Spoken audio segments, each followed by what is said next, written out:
Welcome back to Real Estate Ramblings. This is episode 2. I'm Amy Shrader with Remax Real Estate 10. I'm Christina Stump. Michelle Hodges. Ashley Hunt. And we are here just to talk about some general things that go on in real estate and offer our opinions. So first off, obviously, we need to talk about the Super Bowl that happened last night, who all watched. We all did. Yes. I did not. Oh. So who were you rooting for? I was really hoping the 49ers would win. Just because they nod and yeah. I didn't watch, but I'm a Mahomes fan. I like him. I understand. 49ers. Yeah, I was kind of pulling for the 49ers. I really didn't have a dog in the race either way, but, Jawan Jennings being on the 49ers, I would have been happy. So, how many of y'all tuned in just to watch the halftime show?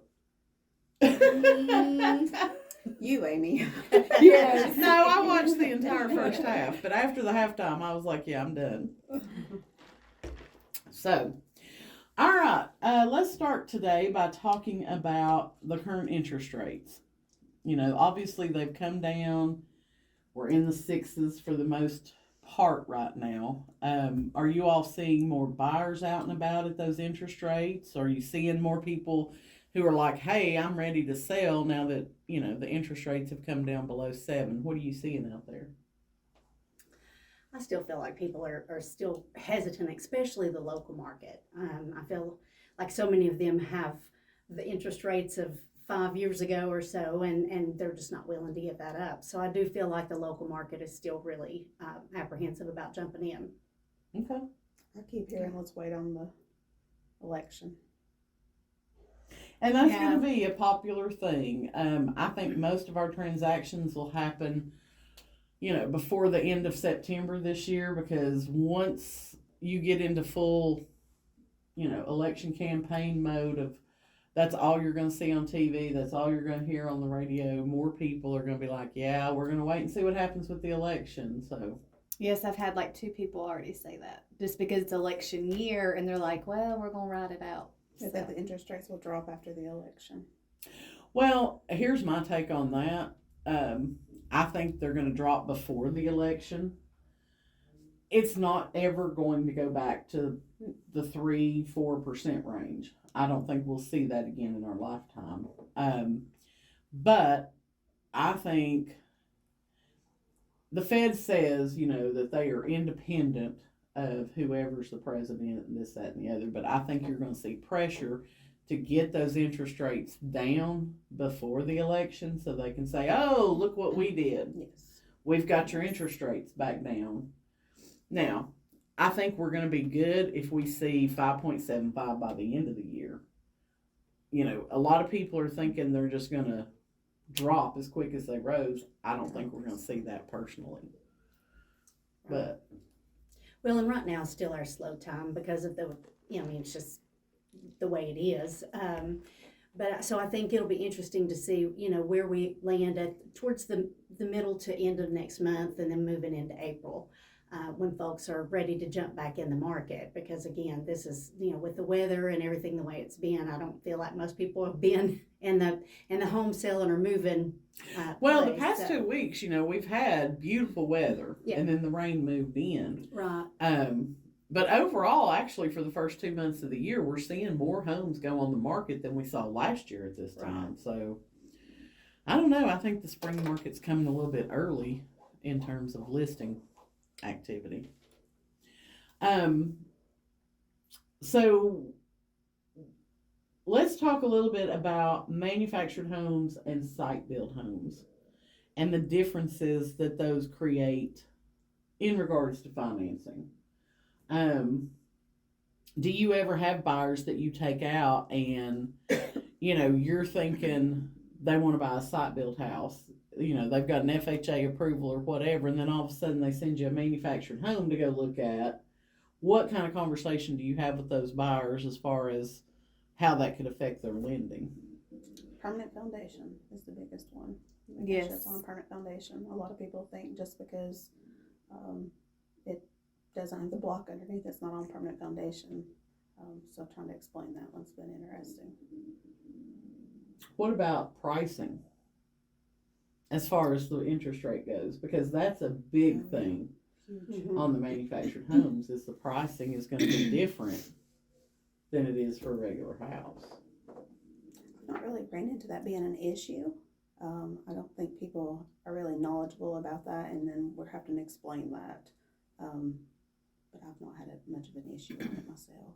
And I'm sure their lender probably has that conversation with them too, to know those interest rates in regards to that. I've not came up to that either, and I'm assuming maybe the lender's handling that side, because I've not had a lot of that. Well, I think most of the time when the lender has the conversation, unless somebody specifically says, hey, we're looking at manufactured homes, I don't think the lender's going to go over with them, now, hey, if you happen to find a manufactured home, your interest rate's going to be higher. You see what I'm Well, saying? I mean, and if they're looking at stick built and then they find a manufactured home, Right. then they're, if they reach back out, they probably would have that conversation at that point. Yes, they would. But my thing is, okay, if you're looking at 200 and let's say $50,000 homes, and then they send you a manufactured home on an acre for $225, which I know that seems crazy, but it's not. Not No, it's Atypical. very. Not anymore. Before you show it to them, I would suggest having them reach out to that lender and Absolutely. say, Yes. hey, is this going to change my pre-approval if I were to buy a manufactured instead of a site-built house? Right, and I do think that that's important, because that happened recently as well, where I did have somebody who's approved on their FHA. But not only do they need to understand how that's going to affect some of their rates, they need to understand what will go FHA and what will not go FHA. Because, I had some folks that were really set and wanted to go see a single wide. They were already pre-approved, so they were so excited and wanted to go see this single wide trailer. And I had to explain to them, and unfortunately bust their bubble, that you need to go back to your lender and you need to figure out how this is going to affect, what will and won't go. First of all, will it go at all? And secondly, what does that do to your payment? Because things like, they're going FHA and they're also going THDA, that's a big change. Yeah, I don't think THDA will do a single wide, but FHA will. There's nothing in FHA that prohibits financing a single wide. Typically, that's going to be a credit overlaid by the lender. Right. So I know that like Kim Swan with Union Home can do Right. single wides. And I think there's a couple of other lenders that, if as long as it meets, the basic property requirements that is on a permanent foundation, being a single wide in and of itself doesn't negate Right. the FHA, but they may have price adjustments. But Now, what about how old? Yeah. This Well, and my It has to be 1976, I believe, is That's- HUD. So I think June 30th, 1976 is like the official HUD date. So as long as it's after that, then there's usually not an issue. USDA says it has to be 2006 or newer, right. but FHA and VA don't have no limit. that kind of guideline. So my concern on that, where if they're moving from FHA, if they're FHA THDA, which is what he was, then that pulls out your THDA and that changes your down payment dramatically. So I think it's important that they know that, because if you're, you may be coming in with the thoughts that you're not going to pay anything, and then when that gets, switched, now you're up to 3.5%. Yeah, plus your closing costs if Right. you have to pay those. Right. So Not to mention appraisals for All of it. stick built versus manufactured. It's not always the same.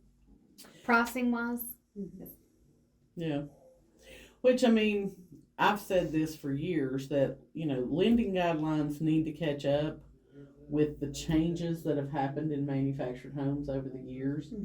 They're not the trailers Right. or the mobile homes that they used to be. Right. I've sold quite a few that when I walked in, I would have thought I was in a site-built house if I didn't know better. So the improvements in the construction and the improvements in the way they look, honestly, manufactured housing is about the only true affordable housing that we have right now. That's true. And one thing to note, I don't know if y'all are aware of this, but again, Kim Swan with Union Home, she can do construction financing on a manufactured home.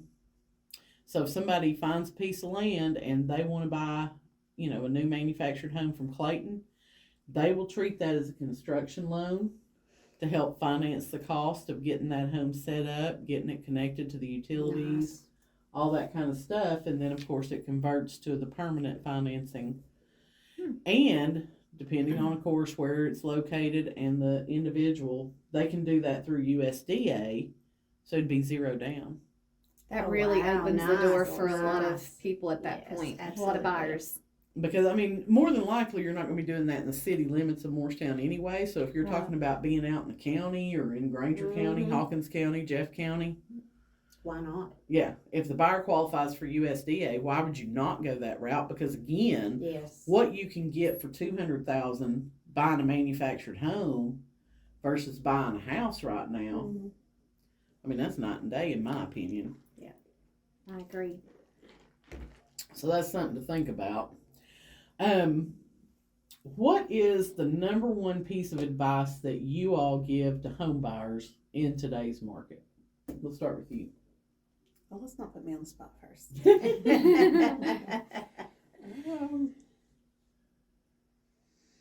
Take your time. Don't just jump on the first thing that you see. Look, kind of look and see your options. Maybe a lot better out there, in other counties. It may be pricier in some counties versus others. So if you're not within a certain mile range of a job or something, try to expand your search a little bit and can get more bang for your buck. Okay. What about you? I'm going to totally agree with Ashley on that one because I just feel like it is such a rough time for buyers right now. When I say that, I mean, it is. I mean, it's a hard market for buyers right now. It's kind of all over the board. As soon as you get inventory out there, you're not the only person looking at that. You've got a whole town full of people that are looking at that same listing, trying to get a hold of that. And I do think it can be super frustrating and it can push people to want to, buy out of anxiety. And they just got to relax. Just relax, because if you rush in this market, you're going to regret it. I think getting approved is one of the biggest things, just because you're going to fall in love with a house that's out of your budget. And I have showed a little bit lately because, they're so unsure. Do we go to the lender? What do we do? They're on the fence. They're renting. They're doing this, that, and the other.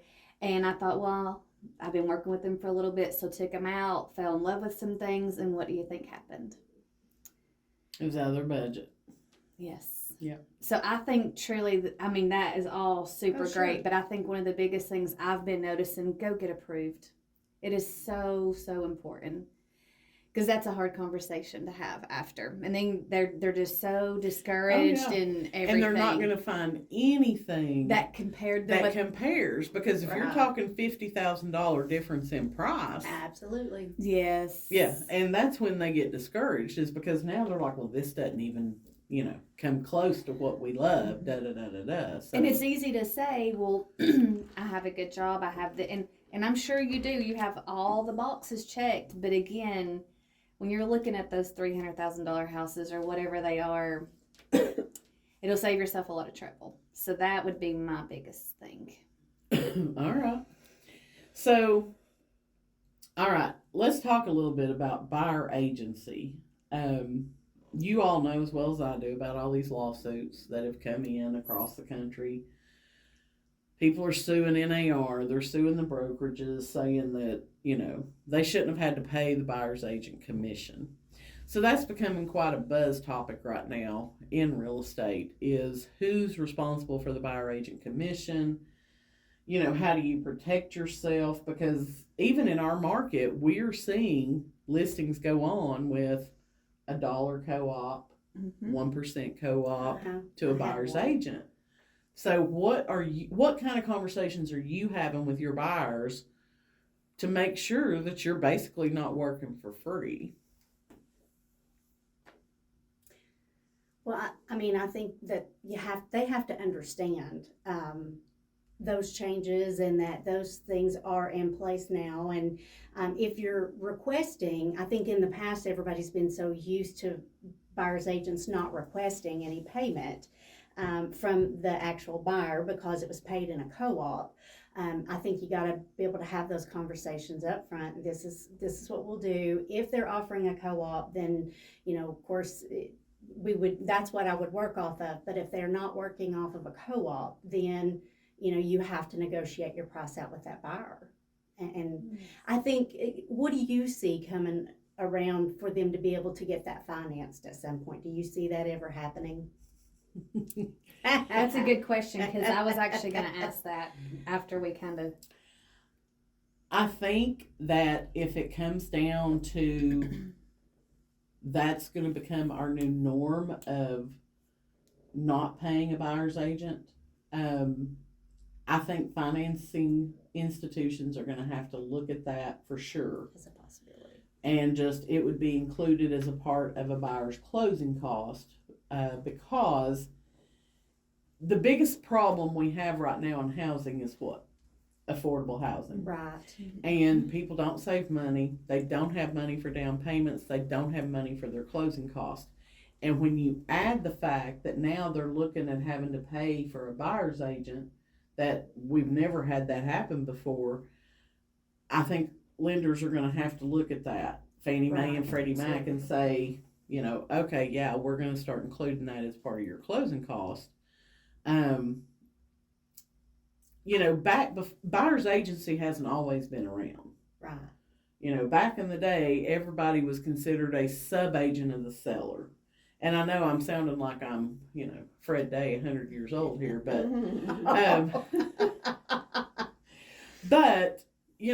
we have the advantage of having everything online. And so, like, when we joined real estate, you had the MLS online, you could see everybody's listings.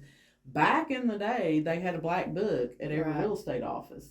And that's how you saw what was for sale. Like, RE/MAX would have a black book. And if you had a buyer, you'd have to come look at their black book to see what they had listed, because there was no online MLS. You see what I'm saying? Mm-hmm. And everybody was considered basically an agent for the seller. And buyer's agency is still relatively, I think, pretty new, where you have it set up to where they split, there's a commission split involved. So I don't know. I don't know what the future's going to hold for all that, because I don't think, like, what my question would be to these people who sue, saying, well, I shouldn't have had to pay the buyer's agent commission. Well, did you pay your buyer's agent when you went and bought your next home? Did you offer to pay them? No. Right.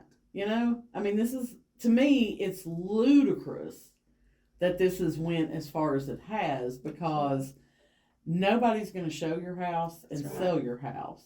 Now, if you live, where the $1 million is the average sales price, then yeah, those buyers probably do have money. Right. To be able to negotiate and pay for a buyer's agent. But like here in East Tennessee, I think you're going to see it become more buyer beware, if that's where we're headed, because buyers are going to say, well, I don't have money to pay an agent. I agree. I think and you're going to see people who have the listings, they're going to be going to those listing agents going, hey, I want to see your listing. Absolutely. And without representation. I agree. So, I see that happening as well. And I read something recently, Amy, online about this whole thing. And what they were talking about was, at the end of the day, really, the buyer's commission comes out of the seller's commission. They're not given, if the seller isn't charging any less. I do think that is a good point to bring up, is the fact that what is that seller's agent charging in the first place? And again, that is coming out of their commission. And so, I don't know, what's your thoughts on that? Well, I think we see this in our market already, as far as, you've got people who, basically we call them discount agents, because they're taking a lower percentage to get the listing. Right. So, I mean, do I think sellers are still going to pay 6 eggs if they're not paying a buyer's agent out of that egg count? No, I don't think they will. So, that's going to be why you're going to have to, as a buyer's agent, have those conversations of, And I don't disagree with that too. You Yeah. know, just this is where we're at. What can you do? right. It's going to make it hard. I mean, it will be a game changer, I think. And, you know, all these politicians and everybody talk about, you know, we need to make housing more affordable. We've got to make housing more affordable. Well, doing this is not a way to make housing more affordable And I for agree. anybody. Because at the end of the day, you know, even the financing company, it's going to affect everybody because, again, like you said, buyers are going to be going into it without representation. And that's when more lawsuits are going to happen. Yeah. And it's I taken agree. all of the money they have to even purchase the home. You add that on top of it, and it's just going to take them out of the game. Mhm. It could potentially take them out of the game. I agree. So, all right. So here's a question for you. When you first started dealing with lake properties, be it a home, be it a lot, whichever, what is one thing that you have learned that maybe came as a surprise to you? Pricing. Pricing? Looking at the average price of, say, 1 acre off the lake versus on the lake is a shell shock for a lot of people. A lot of people think, well, it's just lake property. They don't think how thorough into it's a lot more expensive. Just the regulations of like TVA, different guidelines, different things, people knowing how far they can go down, which taught me a lot. I wasn't really familiar with that, but it's taught me you better contact them first before you do anything. Or they will move your house. No, they won't move your house. They will They'll find make you move- and they and will then make you move your house. house. Yes. Or your dock, or Whatever. That becomes always the question about the dock, and it's just TVA controls that. And you're going to have to put it where they tell you to. well, and I know, like the trees, it blows Yes. people's minds when you say you can't cut any trees down below the 1080 line. Yep. You know, and they're just like, well, how are they going to know? I'm like, trust me, They know. Yeah. Yes. They know. I sold a house over in Rutledge last year, and there was a corner of the deck that was Close. over the 1080 line, and they had to pay a fee to TVA every year that TVA could raise at will, because this deck was over the 1080 line. And the guy, you know, who was selling it, it was his family that had owned it, you know, had owned it all through the years.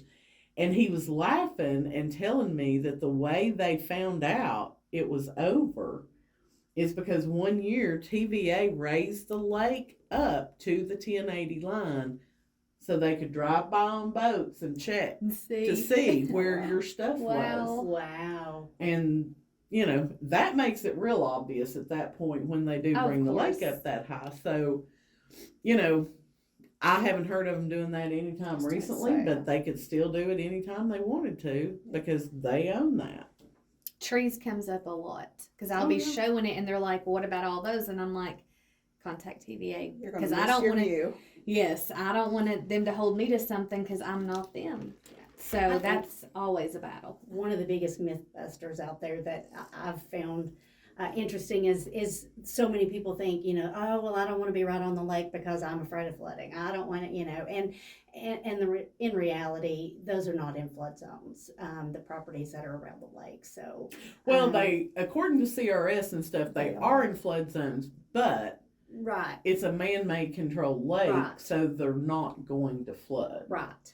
If they flood, then we have a lot more serious issues Issues then, at yeah. hand. Right, that's the whole point in the lake was to control the flooding in the region. So, and it obviously brings lots more cool things with it, but it, you know, there's not a lot of flood issues around the lake. Correct. You actually need to worry more about flooding near the rivers Thank you. than you do Creeks, the lake. yeah, natural flowing bodies of water is what I explain to people. Those are the things that we need to make sure that, you know, you're in the right place on that. I think a lot of people don't understand the importance of, or understand the concept of, you know, how our lakes go in and out. And if you have a dock, how much maintenance that is, you know, it's a lot letting of the dock tests. out, pulling the dock back in. Yeah. And I've had people who, you know, I had worked with for a couple of years to find a lake house. They finally get one. They're so excited. I'll call them a few months later and be like, you know, hey, how's it going? How you liking the house? And they're like, man, we had no idea it was so much work.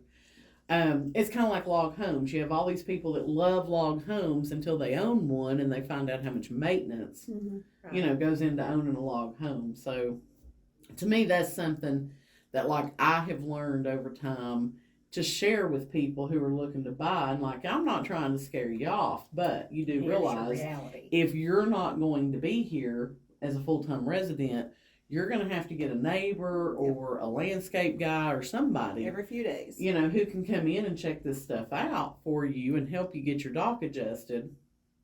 Otherwise, you're going to have a big old bill because Yeah. your dock's floating down I the notice another issue is that people that are coming from out of state are like, you know, there's no water all the way up. You know, you see a lot of mud and they don't understand that our water is let in and out and controlled.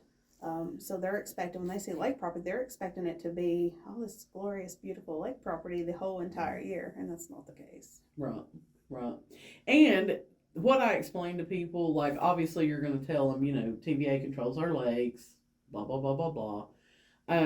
Because I've had them come in and say, are y'all in a drought? Like, why is the lake? Yeah. But, you know, they're like, well, we'd really rather have something where, you know, we don't see the mud. We want to be, you know, main channel all year, which we have main channel all year.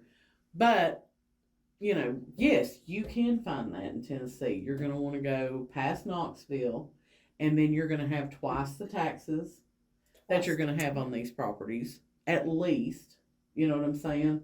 They're paying double the price. I was about to say the Yeah. expense, it's going to be a lot more there too. Yeah, the homes are going to be priced higher. The property taxes and stuff are going to be a lot higher.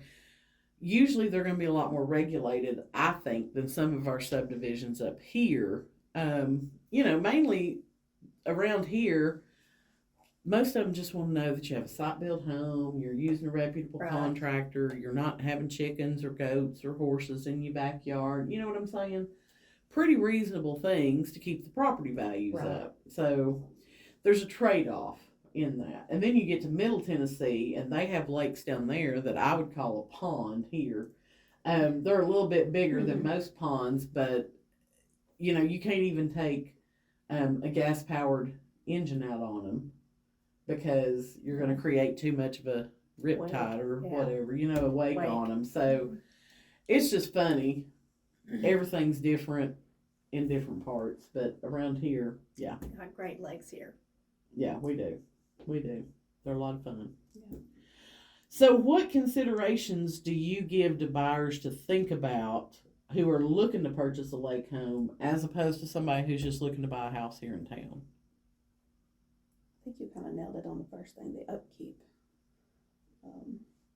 Definitely a lot more to it. Hard to not actually live there 24/7. And, you know, if you're just having it as a weekend or getaway, you need to consider the fact that you're going to have some upkeep and somebody's going to have to help you. Okay. I think most of the folks that I've worked with to this point are local buyers. So really it's just, you know, trying to help them, not local buyers, but they're full-time. You know, They're looking to living retire. there. Correct. So I haven't really had that, but just trying to help them understand, giving them the resources. I mean, it's like we've talked about repeatedly, we're not the source.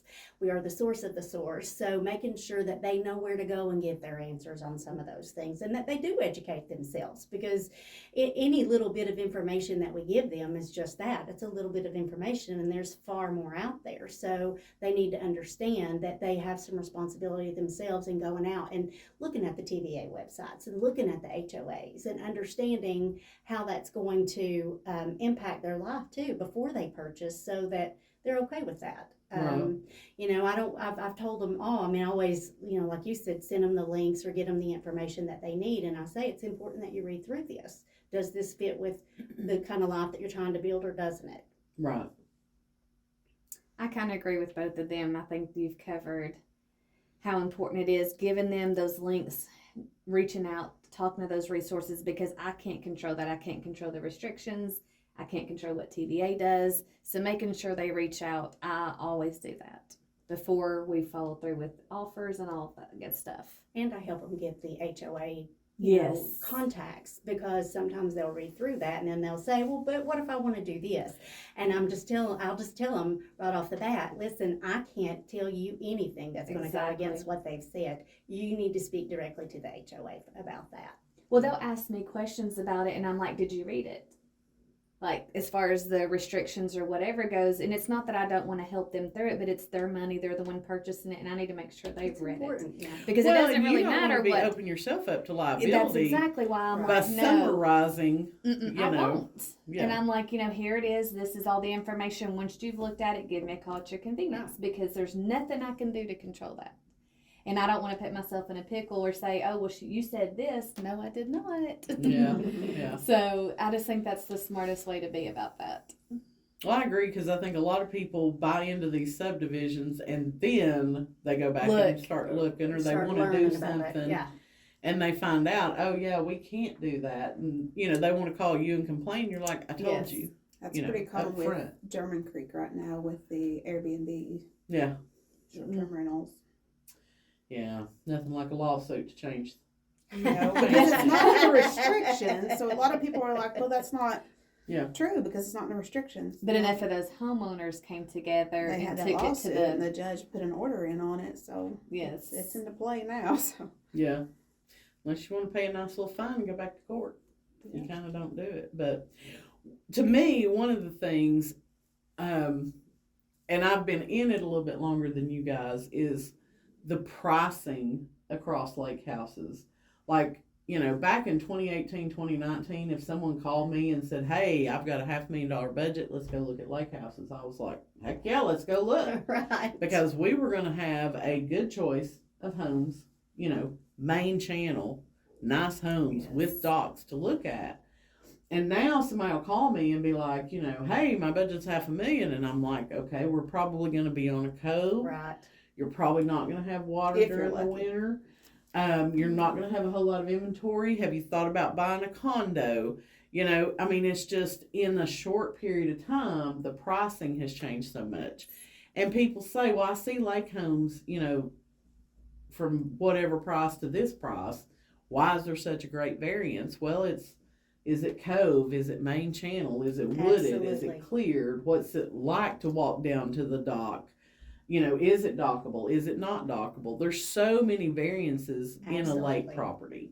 And those are things that the buyers need to be aware of, because at some point they're going to resell, So it's like, what goes into pricing the lake house? Well, there's a list, Everything. and people say, well, could you just shoot me from the hip? Like, what do you think my house is? I can't shoot nothing from the hip on a lake Right. house. Like, I'm going to have to do a little bit of research, because there's so many different things that go into it. Even as to which lake it's on. Oh, yeah. Yes, Yeah. that matters. yeah, it's a pricing difference. Huge pricing difference. Yes. I've got one that I'm going to put on the market next week that if it were on Douglas Lake, it would probably be a $2.5 million property. But it's not. It's on Cherokee, so it's going to be priced Accordingly. differently. And to me, everybody has the lake that they like the best. I love Cherokee Lake, and it's probably because I grew up here in Hamlin know it. County. It's what you're familiar with. It's what I'm familiar with, and I don't really go out on the lake a ton, but I know all the areas, and to me, it's more of a family-friendly lake. The land going down to the lake, for the most part, is much more gentle rolling, you know what I'm saying? Yes. You go up to Norris, you go up to Douglas, and you got some Yeah, some cliffs cliffs. over Yes. there. And you see these 1,000-step, walkways to get from the home down to the dock and stuff. But because of the proximity to the Great Smoky Mountains, Douglas Lake has always, been a higher price lake. Norris Lake, because it's so close for people from Ohio and Kentucky, they tend to drive a little bit better price, and a lot of their properties do allow for short-term rental. So, that's kind of like us going to the beach every summer. People from Ohio and stuff will come down to Norris Lake and spend their vacation. So, all right. So, how do you explain the home inspection process to your buyers and kind of prepare them for the report they're going to get? I basically just tell them right off the bat, you're usually going to have several pages, don't flip out. Your normal is going to be pages and pages long, and they're going to point out every little crack, every little scratch, and so that's my biggest thing. Well, like I tell them, you know, they're there to do a job. They're not biased. They're not there for the sellers. They're there to do one thing. So, I mean, they're going to show you everything, so be prepared for that. And then we can sit down and decide, you know, what can you live with, what we want to ask for as far as repairs goes. But it can definitely be overwhelming at a buyer standpoint because they're looking at this report and it's, like you said, it's pages and pages long, but that also protects them. I agree. I mean, the home inspection, I mean, to me, it's a very important part of that. And again, I feel like I'm trying to look out for my buyer's best interest and getting that done. I will just tell them, just relax, be calm about things. But it will give us some insight and let us know if there's, you know, I also try to work with an inspector who doesn't care to speak with my clients after the inspection to be able to walk them through that, because I feel like that's important. There's a lot of things on that inspection I don't understand.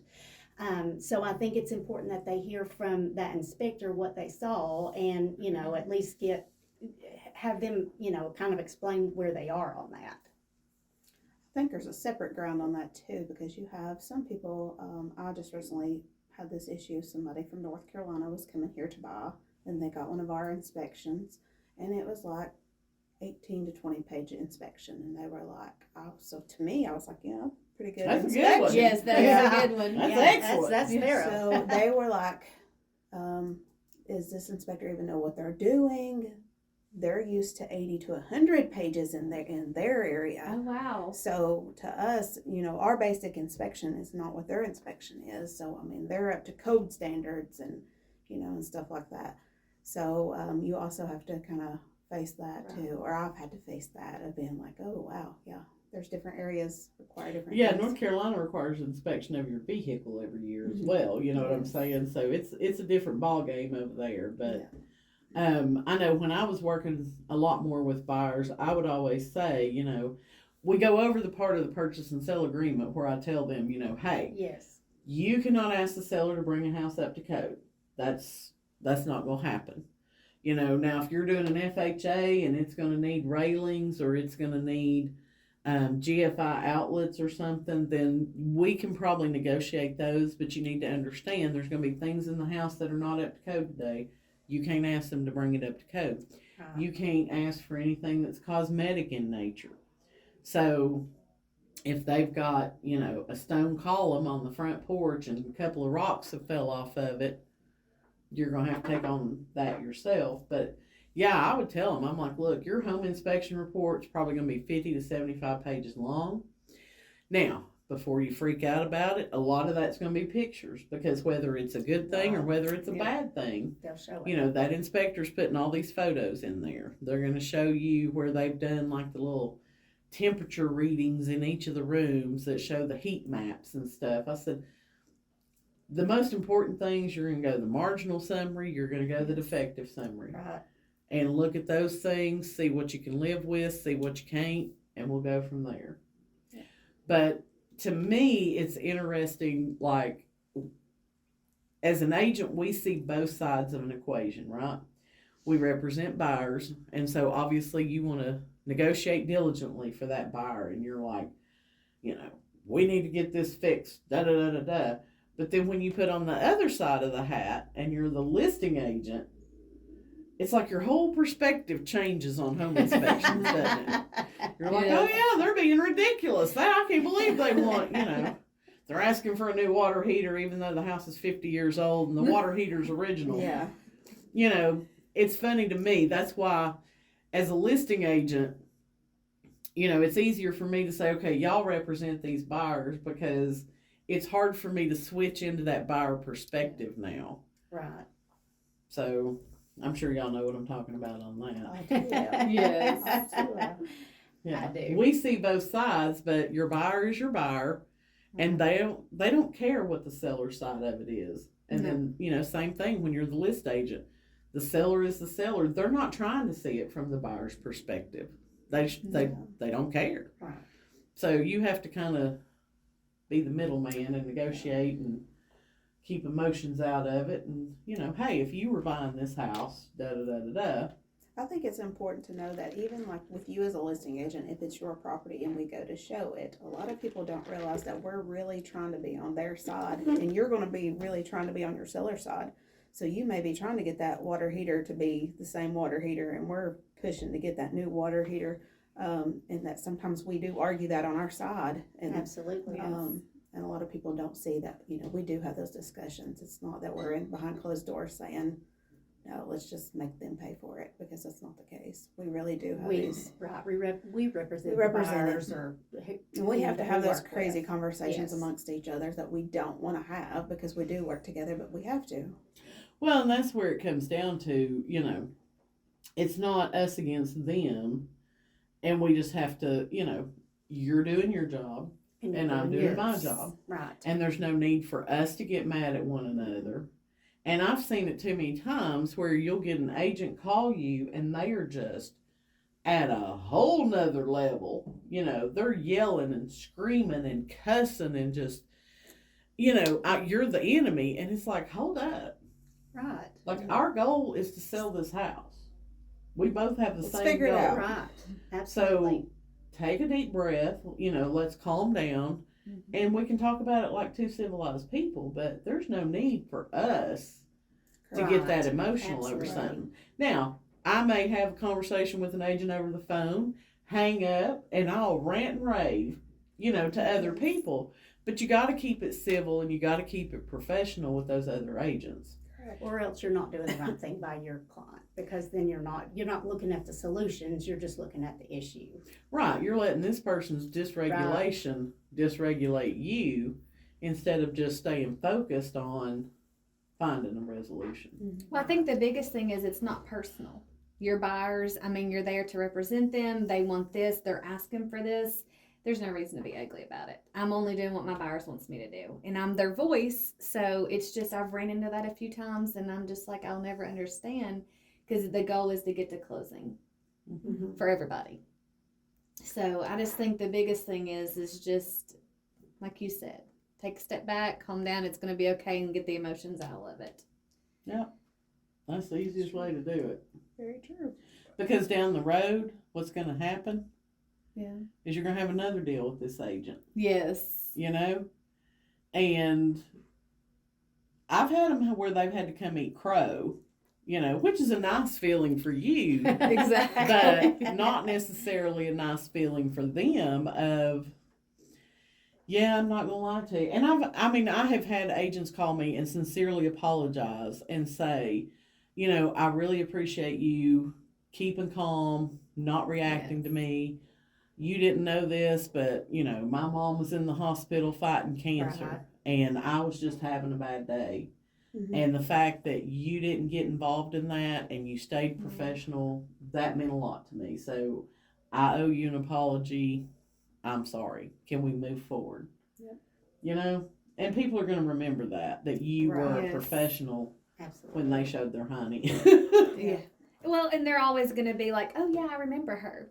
And it's just going to make the deal that much better. And another thing I think also, as far as, say you're sending an offer, you have the conversation of like list price, what you're going to come in at. You're only doing, again, what the buyer wants you to do. So if it is low, I just wish they wouldn't get upset over that, because it's not personal. It's just some agents will call and definitely bless you out over that. And I just don't understand it. So I'm dealing with an issue that I dealt with this weekend that was kind of new to me, that the lender has kind of crossed the boundaries and contacted the seller and discussed how much the buyers were approved for, and now we've got the seller that's wanting to go to the buyer's max. And I'm sorry, what did you just say? yeah, the lender has called and discussed with the selling agent what their max was. And here we was We're at $30,000 difference now, and a lot of things got discussed that shouldn't have been, and so I had to have that bad conversation on that, and that was not a good conversation. That my buyers are now deciding to walk away on this home because of this. So they seen who the lender was, or how would they have got that information? It ended up being an in-house kind of deal with this agent and the lender. Knew both parties. Yeah, the lender contacted them Hopefully they'll directly. find a new lender as well. Well, and that's when it comes into play of HIPAA rules.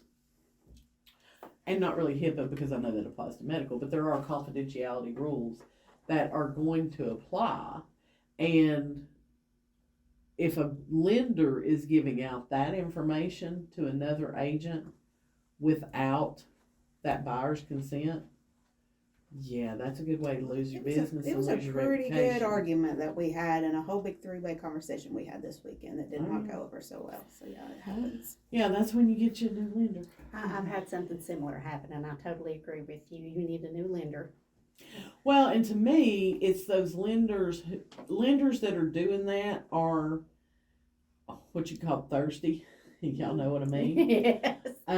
They're trying to make every agent happy and trying to, earn that referral business, get that referral business. But you got to take care of your buyer. That's your Right. customer, Absolutely. not the agent, the client. So, yeah, that's absolutely like, they could actually report that lender I probably. think they're probably going to, because it's been pretty serious. I mean, they're losing this deal over it, and they really, really wanted this house. It's completely next door to one of their mother-in-laws. So yeah. Oh, that just makes it even worse. Yeah. Well, and the type of reputation that lender is going to get is not helping anything. She'd have been better off she to just do her job and not step on toes. Because you're not going to refer any business to them. No, and I was very verbal with this lender how out of line that was, completely out of line. So Well, I mean, and what that person qualifies for, and that's what that other agent should have remembered, what that other person qualifies for has nothing to do with that home. That's kind of like saying, oh, well, they've paid this much for the house in the past, and this is what I want to give for it today. That's absolutely not the way it works. I mean, the value of the home is the value of the home, regardless of how much they've paid for it. Just because I might have inherited something doesn't make it worthless. But the same thing on the buyer's side of things, it doesn't matter what they qualify for. This is the purchase that they're after, and this is the amount that they're willing to pay. That conversation shouldn't have happened. No. I'm sorry. Yeah, I hate that happened to you and your It's part buyers. of it, fortunately. It is. There's bad agents, there's bad lenders. You're always going to have people who are in it for the wrong reasons and who are not doing their job the way that we as professionals do our job. I showed this to Michelle earlier. There's a house in my subdivision that got listed over the weekend. And the agent sent out like a just listed postcard, if you want to call it that. It basically looked like a piece of not even heavy cardstock, black cardstock that was, cut in half. So their postcard was here on this part. And one side had like a photo of the house, and then they had superimposed the agent's photo on it. And you really couldn't even hardly see her. It was not they didn't print it at Office Max or Rick's Copies. It was like she printed on her LaserJet at the office. So it wasn't a high quality color print. And I was just like, I got to give kudos that, hey, they're trying. They've sent out this just listed postcard. But if I got that in the mail, and I was thinking about selling my house, I don't know that there was anything about that piece of material that would make me want to call this agent to sell my home. You know what I mean? Yeah, it took bare minimum effort. Yeah. And so, that's, you all know, this is a pet peeve I have. Mm-hmm. People, if you're going to do something, do it right. Like that seller's paying you to do a job. And this is why we have bad reputations, because we half-ass do something and think, well, at least I did it. I think you might have been better off not doing it. You know what I'm saying? But I just found that very amusing this weekend to get that in my mailbox. Because they just send it to whoever owns the house. Like, she probably didn't even pay attention to the names to know that she sent me one of those. But anyway. All right. Does anybody have any questions of something they want to talk about before we wrap up today? No, I don't think so. It's been a good session. I think I'm good. All right. Does anybody have a specific need for a buyer that you're not able to find a house for that you want to talk about? Kind of. Oh, I'm sorry. Go ahead. You go ahead. Still looking for one on lake property under 800,000. Just kind of nothing that's on the MLS is anything they're kind of interested in at this moment. At Lakeview, 500 to 600 that they're looking for, and one of their biggest things is they want poured concrete in the basement. They do not want cinder blocks. So if any of that's out there, then let me know. Also, I do have some great buyers that are looking around the 800 range too for some lakefront dockable. Yeah, the poured concrete is going to have to be a relatively newer house. Right. And the Bridgewater, 500 to they've got 600, right? Well, those are newer houses. Mhm. Yeah. Have you looked in there? Did none of them? No, we've been kind of going back and forth. Now we're back to the Lakeview. First it was the lot, then I've shown them some lakefront. Now we're back to Lakeview, and I'd shown them one house and it had cinder blocks, so that's how the whole poured concrete even came up. So it wasn't like in their original request. Right. So it just continues to grow, and that's where we are on that one. Yeah. Yeah, Bridgewater has a lot of poured concrete. Well, and most of your newer homes will, but a lot of your lake homes are probably going to be built before the time that poured concrete really became the way of doing things. So, yeah. And I think that he was talking about maybe seeing if he could find some sort of solution for what he's currently, the cinder block. Again, I think that's something he's going to have to take up with a builder, not with me. but if it does crop up out there, somebody's got a nice Lakeview home with a poured concrete basement, please let me know. All right. What you got? I've got a couple things. I still got a handful of buyers that are under the 200 range that are just having a hard time finding stuff. And then I've had an issue also. I've got some clients with some lakefront property. Their budget's only around 6, wanting lakefront, and that's hard to do. And they're open to Cherokee or Douglas, but again, finding exactly what they want. They're really wanting like 2 suites, like a mother-in-law suite as well. At 6, Yes. so it'll be a tough find. Yeah, well, they can go up to about $650, but trying to find all that, because what they're wanting to do is move down, mother-in-law move down, and they're all be together, and it's like a needle in a haystack. Mhm. So Yeah. yes, Yeah, it can be. But, and I mean, I would encourage you, put that out on Facebook, make it a public post and say, hey, this is a specific buyer need that I have. Who do you know that's thinking about selling that this might fall into that? I mean, I did it for, a lakefront buyer that I had last week. I've got 3 or 4 off-market properties to show them when they are able to come in. So there's people out there who, they're thinking about it. They're just not ready to commit yet. You know what I'm saying? And so if you can get those people to reach out to you, then it's going to be a good opportunity to show your value as an agent that, hey, these are properties that aren't even on the market yet that I've found to show to you. So, well, thank you. all right, good deal. We will meet again in a couple of weeks and ramble some more. Sounds All right. good. All right, have a good day, girls. You'll just